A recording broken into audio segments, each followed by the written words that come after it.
Vista Alarmo 450, and this is going to be a demonstration of the Ademco Vista 20P, branded by Resideo, that I picked up on Christmas 2 years ago. So I'll go ahead and find the Resideo key. We'll go ahead and take the inside of the panel a look.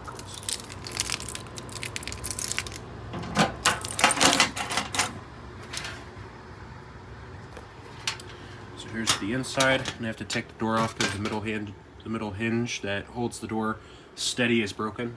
But here's the inside. So you can see we have the main board right here, as you can see, and then for other stuff hooked up to it besides AC power and keypads, the zones are resisted off because I'm not using it, we have a battery, a 12 volt backup battery. This is a 7 amp hour battery, and you can see it's a pretty big fit inside here. Now you may notice that this is like this and this is like this. I'll get to why in a minute. But right here I have an RF receiver. This is a 5881EN that I might be replacing soon, and I'll get to that later as well. So you may be wondering, why is the battery like this and the RF receiver like this? Well, short reason, originally the system didn't have a battery because originally I didn't think I was going to need one. However, when my sirens were causing the bell circuit to shut off because of too much power being drawn, I had to get a battery. And the one thing I forgot to do was I forgot to take the RF receiver out of this package here, this little box, and put it above the panel board, as you can see, because that's how it's supposed to be installed when it's inside the cabinet. But as you can see, I didn't do that. So obviously I still have some stuff to do, some stuff to set up, and yada yada, and that will probably be featured in another demonstration that I make of this, probably a part 2. But yeah, there's the inside of the panel. And originally when I was getting this panel, I thought I was going to receive a panel that was locked, meaning that I wasn't going to have any of the codes to it and the panel would be armed as well. But thankfully it was fully unlocked because this panel was actually new in box, and I was able to hook some stuff up to it. So for keypads, 6160 ADT and 6160 PL3. Both of these keypads are my rare keypads. Figured I'd go ahead and show them. And I've never really made a video with this one, so figured I'd go ahead and leave it up. And here's this one you guys have seen before. And for stuff that communicates to the system and, you know, does all the burglary stuff, yada yada, I have a 5816 right here, and you may notice that these are using safe house contacts, like the magnets from a safe house contact. I guess you could say this is kind of like a wired to wireless retrofit, if you will, where the original reader was replaced with a 5816, or it's just wired into the 5816, because there is a loop that you can set up on it on here that will make it so that the terminals on this thing work. So yeah, that's why it's like that. It's also, the main reason is because I don't have the 5816 magnet, because for some reason Honeywell wants you to buy them separately. No reason as to why.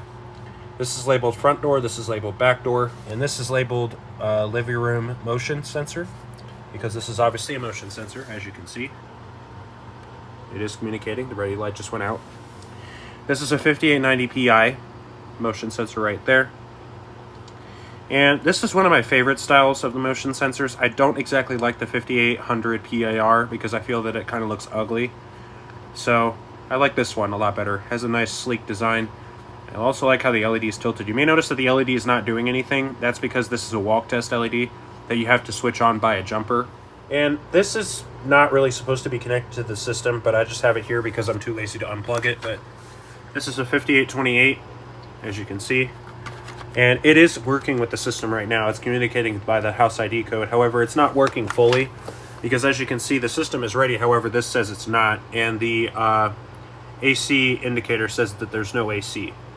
This is because I'm missing a 5883 or 6160 RF that is required for this keypad to work properly on a Vista system. And this is intended for something else. So pretty soon this will be disconnected from the Vista, but it's just here for show. And for speakers, got a Honeywell 749. The reason why I'm saying speakers because that other board that I forgot to mention inside the panel is actually a siren driver. This is a VS279 right here. I've had this for a while, and here it is. As you can see, the wiring in here is awful, but this is what I had to deal with, so whatever. But yeah, it's a pretty cool siren driver. I have this set to tone test where it does all the tones on the siren driver is activated. Now, the one thing that is disappointing with the siren driver is that the fire message is not going to be working properly, because the fire message needs a faster pulsing count, and this is too slow. So that's why I have it like that. And you may also notice that the bell circuit has a resistor on it, as you can see. And that is because the newer the Vista panel is, there is going to be a supervision thingamajig that Honeywell has in place for the bell circuit so that it can shut it off whenever there's a problem. However, in the process of that, it actually causes bell circuits to confuse voice siren drivers. And basically what happens is, if you're just trying to hook up the voice siren driver like it's supposed to in the diagram, like you're supposed to wire it in the diagram, the voice siren will activate. This is because of the tiny bit of voltage that the trigger is receiving, and that's enough to trigger it. So I have to have that resistor on there so that it doesn't do it. You can also get a relay, but this was more cost effective, so I figured I'd keep it. It's actually pretty easy. So let's go ahead and start. We'll arm it maximum.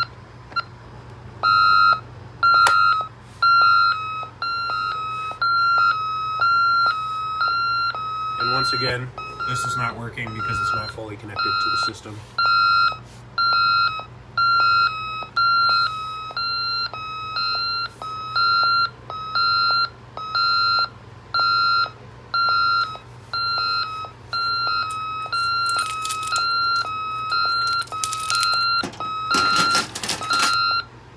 Another look on the inside. Once again, this is not the final setup for this system. I plan to add a smoke detector to it, and I also plan to fix this dummy installation where I did the RF receiver like that. As you can see, wiring diagram. It also describes the supervision issue that this thing has.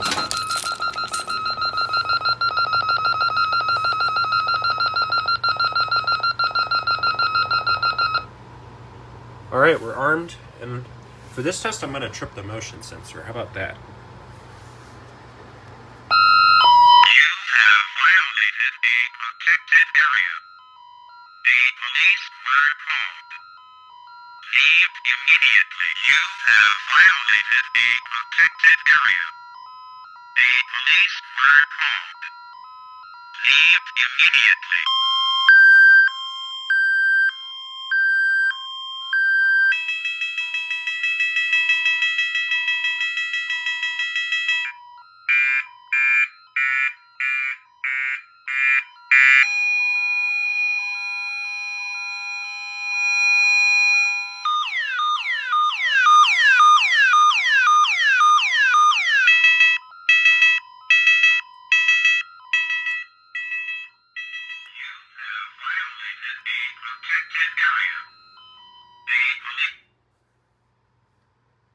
And there's that.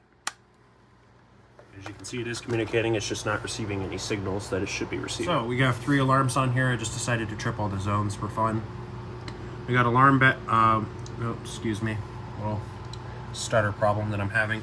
Alarm 9 front door, and we have alarm 10 back door, and then we have alarm 11 living room motion.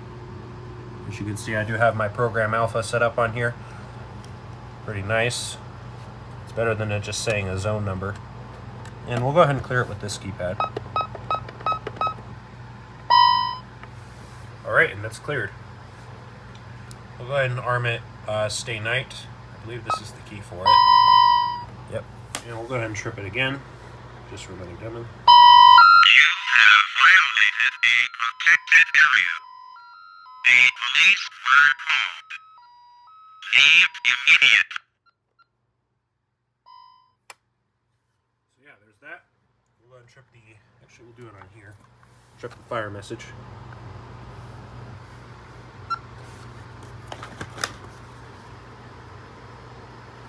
And that command, as you saw, did not go through.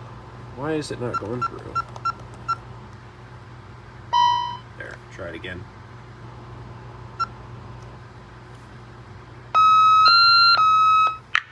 Fire.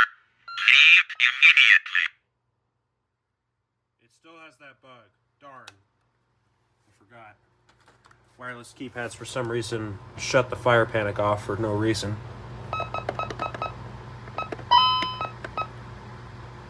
Oops. Okay, we'll try that again. Third time's the charm. Fire. Leave immediately. Fire. Leave immediately.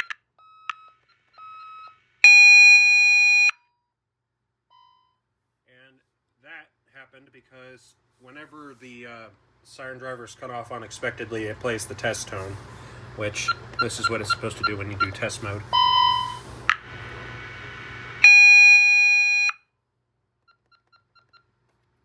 It's a little weird.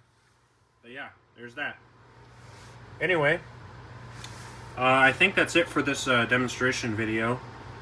Real quick, I'll just go ahead and sound a medical alarm, I guess.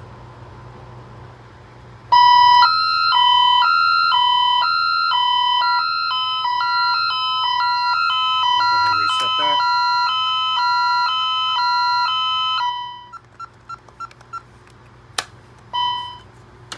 So yeah, until the next video, hopefully I can get this working again.